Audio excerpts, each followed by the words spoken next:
I am the Tofu Golem. Please enjoy the video. In this video, I will explain how to connect two EV3 bricks. We'll cover the three primary methods for establishing communication between your bricks, helping you choose the best option for your robotics projects. You'll learn the advantages of each connection type and how to set up a reliable link, enabling more complex and coordinated robot behaviors. Let's get started. First, let's look at Bluetooth, a common wireless method.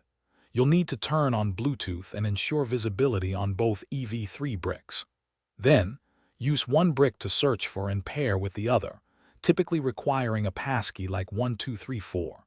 Once paired, you can use messaging blocks in your EV3 software to send numerical, text, or logical data between the two bricks, allowing for coordinated actions over short distances. Next, consider wired daisy chaining using USB cables. This method allows you to connect up to 4 EV3 bricks, with one acting as the master. Simply plug a USB cable from the master brick's USB host port to the slave brick's mini USB port.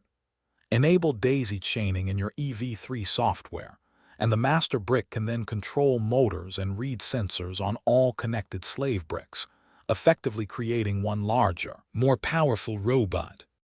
For more advanced scenarios, especially with custom programming, consider using EV3 Dev firmware. This allows for network connections between bricks, either through USB tethering or by connecting both bricks to a Wi-Fi network using a compatible dongle. With EV3 Dev, you can leverage IP-based communication and write custom Python or C++ code to achieve highly sophisticated interactions and data exchange between your EV3 bricks. Thanks for watching. Consider subscribing if we helped you today.